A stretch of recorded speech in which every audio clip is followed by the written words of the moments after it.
कोई जिद नहीं कि किसी गजल को मुकम्मल करना है। मैं चंद शेर शुरू करता हूं ताकि अगर आप जज्बाती तौर पर थोड़ा सा मेरा साथ देंगे तो मैं आपकी खिदमत में कुछ कलाम पेश करूंगा। मधुबन में पहली बार आया हूं मैं, तो जाहिर है कि यहाँ जो कुछ भी पढ़ूंगा आपके लिए नया होगा, लेकिन ये जो चैनल्स हैं इनके लिए भी मुझे कुछ नया कलाम पढ़ना है, तो मैं कहीं से शुरू कर देता हूं, उसके बाद धीरे धीरे आप तक पहुंचूंगा। इन चंद मिसरों के साथ मैं अपने सफर का आगाज करता हूं। भाई, वो पथराई सी आंखों को भी काजल भेज देता है, सुलगती दोपहर में जैसे बादल भेज देता है। वो पथराई सी आंखों को भी काजल भेज देता है, सुलगती दोपहर में जैसे बादल भेज देता है। मैं अपने सब मसाइल बस उसी पर छोड़ देता हूं, मेरे उलझे मसाइल का वही हल भेज देता है। मैं अपने सब मसाइल बस उसी पर छोड़ देता हूं, मेरे उलझे मसाइल का वही हल भेज देता है। जहां वाले उसे जब याद करना भूल जाते हैं, जहां वाले उसे जब याद करना भूल जाते हैं, जमीनों की तहों में कोई हलचल भेज देता है।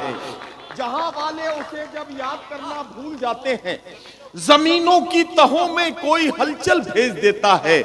मैं अपने सब मसाइल बस उसी पर छोड़ देता हूं, मेरे उलझे मसाइल का वही हल भेज देता है। और जहां अहले खिरद तेवर बदल कर बात करते हैं, वो इबरत के लिए दो चार पागल भेज देता है। जहां अहले खिरद तेवर बदल कर बात करते हैं, वो इबरत के लिए दो चार पागल भेज देता है। विधायक जी तशरीफ रखते हैं यहां। कभी झूठे उसूलों की तरफदारी नहीं होती,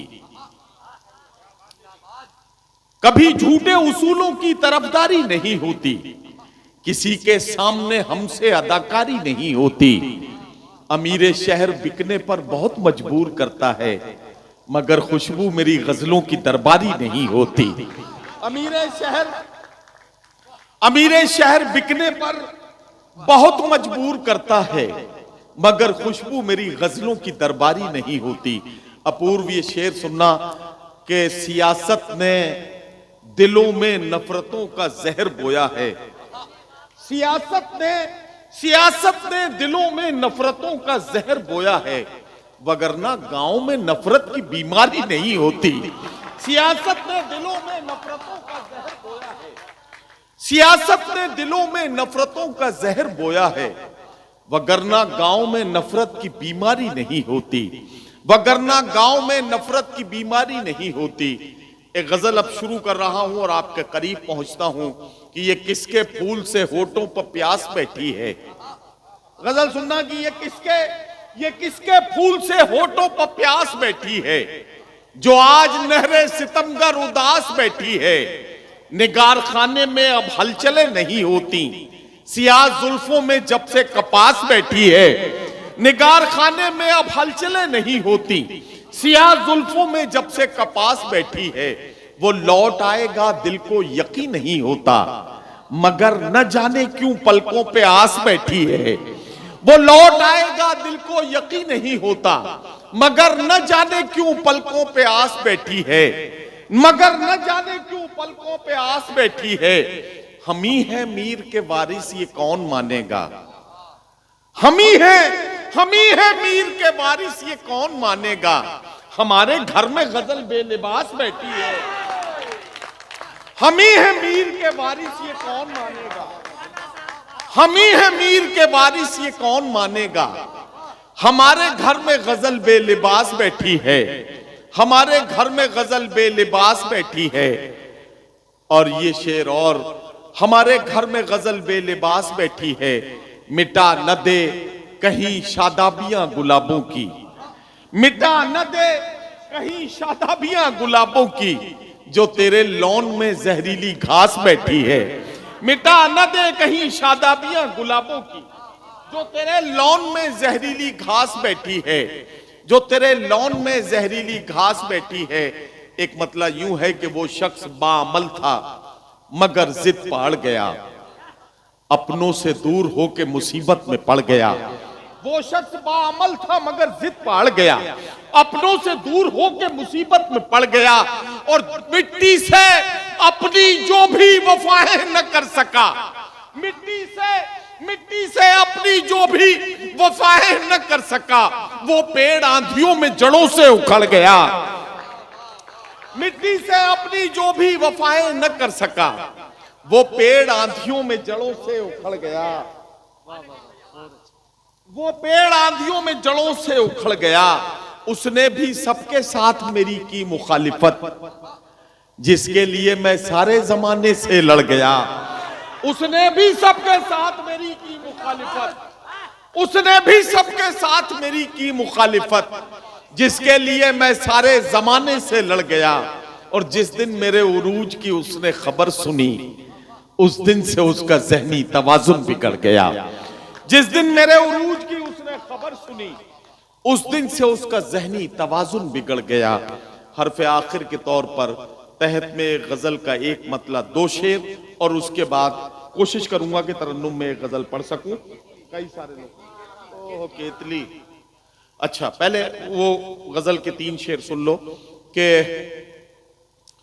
आदमियत का निगहबान बनाने के लिए कोई दरवेश हो सुल्तान बनाने के लिए, आदमियत का निगहबान बनाने के लिए कोई दरवेश हो सुल्तान बनाने के लिए, कोई दरवेश हो सुल्तान बनाने के लिए।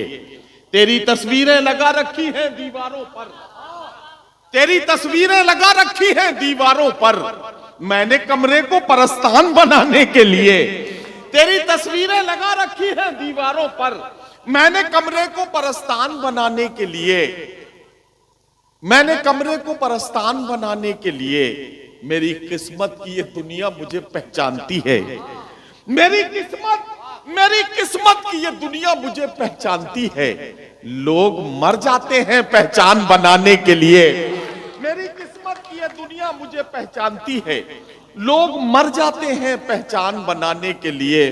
तेरे बख्शे हुए जख्मों पे नमक डाल दिया, अपनी तन्हाई को लोबान बनाने के लिए, अपनी तन्हाई को लोबान बनाने के लिए। मेरे जितने भी ये छोटे भाई शायर साथी बैठे हैं, इन्होंने एक मतले के लिए हुक्म दिया है। यहाँ जितने भी लोग हैं, बिल्कुल मुझे कोई वो नहीं, जितने लोग जा चुके हैं, साइंस कितनी ही तरक्की कर जाए, आने वाले को रोका जा सकता है, जाने वाले को आज तक कोई नहीं रोक सका। जो हमारे बीच से गुजर गए, जो हमारे बीच से चले गए, वो चले गए। जो यहाँ मौजूद हैं उनको ये मतला पहुंचाना है, जिसके लिए मेरे भाइयों ने मुझे हुक्म दिया है। मतलब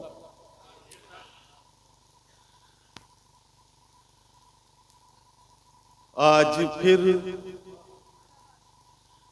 चाय की मेज पर एक हसरत बिछी रह गई। अब आप सुनेंगे तो मैं सुना पाऊंगा।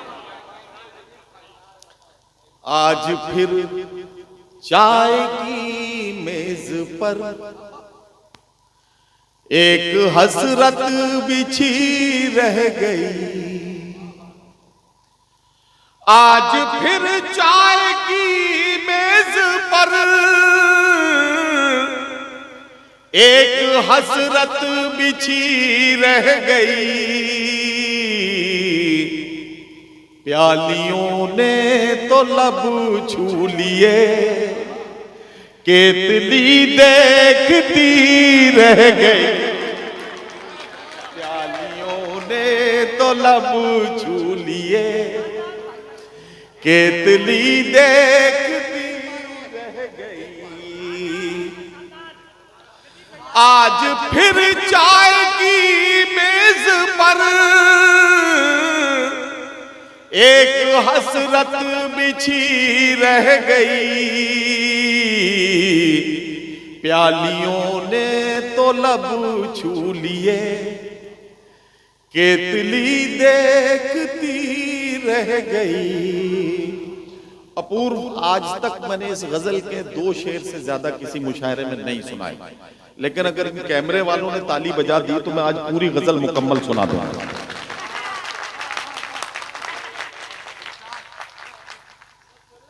अब अगला शेर सुन लीजिए। हाथ मेरा हवा में हिला, उससे जिस दम मैं रुखसत हुआ। हाथ मेरा हवा में हिला, उससे जिस दम मैं रुखसत हुआ। मैं उसे देखता रह गया, वो मुझे देखती रह गई। मैं उसे देखता रह गया, वो मुझे देखती रह गई। अगला शेर। कत्ल अरमान सब हो गए। अब ये देखिएगा, केतली देखती रह गई, वो मुझे देखती रह गई। अब देखती काफिये को एक बार फिर इस्तेमाल कर रहा हूं, और इसमें आप सबकी तवज्जो चाहता हूं। जितने शायर बैठे हैं, जितने साथी बैठे, सबकी तवज्जो यहां से वहां तक सबकी। एक ही काफिये को तीसरी बार इस्तेमाल कर रहा हूं, आपकी दुआएं चाहता हूं। कत्ल अरमान सब हो गए, घर से बारात वापस हुई। कत्ल अरमान सब हो गए, घर से बारात वापस हुई। एक मजदूर की लाडली आज फिर देखती रह गई। लाडली, क्या बात है, बहुत अच्छे सर, बाबा। एक मजदूर की लाडली आज फिर देखती रह गई। लफ्जों से एक मंजर बनाने की कोशिश कर रहा हूं। मॉब लिंचिंग बहुत सुना है आपने, अखबारों में खबरें पढ़ी हैं। मॉब लिंचिंग को, उस मंजर को गजल का शेर बना रहा हूं, आप सबकी तवज्जो चाहता हूं। कत्ल मासूम का देख कर हो गई बंद सब खिड़कियां। कत्ल मासूम का देख कर हो गई बंद सब खिड़कियां। लाश के पास बैठी हुई सिर्फ मां चीखती रह गई। लाश के पास बैठी हुई सिर्फ मां चीखती रह गई। कत्ल मासूम का देख कर हो गई बंद सब खिड़कियां। लाश के पास बैठी हुई सिर्फ मां चीखती रह गई। मोहब्बतों में आपने बार बार सुना होगा कि उसने दिल मेरा टुकड़े टुकड़े कर दिया। मैं एक कदम आगे बढ़ के सोच रहा हूं कि अगर टुकड़े टुकड़े हो गया दिल, तो फिर उसके बाद क्या होगा। गजल का शेर आपकी खिदमत में पेश कर। टुकड़े टुकड़े किया दिल मेरा, अब मसलने की जिद है उन्हें। टुकड़े टुकड़े किया दिल मेरा, अब मसलने की जिद है उन्हें। गालिबन उनकी तफरीह में अब भी कोई कमी रह गई। गालिबन बन उनकी तफरीह में अब भी कोई कमी रह गई। गजल का आखिरी शेर और आपकी ज़हमत है तमाम। ये शेर मैं आमतौर पे मतले के बाद सुना देता था जब मैं, लेकिन आज मैंने अपने साथियों से वादा किया था इसलिए गजल मुकम्मल किया। शेर और सुन लीजिए। आज फिर इश्क हावी हुआ और मंजिल जुनू को मिली। आज फिर इश्क हावी हुआ और मंजिल जुनू को मिली। आज फिर दिल ही पहले चला, अक्ल फिर सोचती रह गई। आज फिर दिल ही पहले चला, अक्ल फिर सोचती रह गई। मैं उसे देखता रह गया, वो मुझे देखती रह गई। बहुत शुक्रिया। मैं समझता हूं कि फर्ज की अदायगी हो गई। हमारे चंद मुअज्जिज हजरात खड़े हैं, 1 मिनट के लिए बस यहीं रुक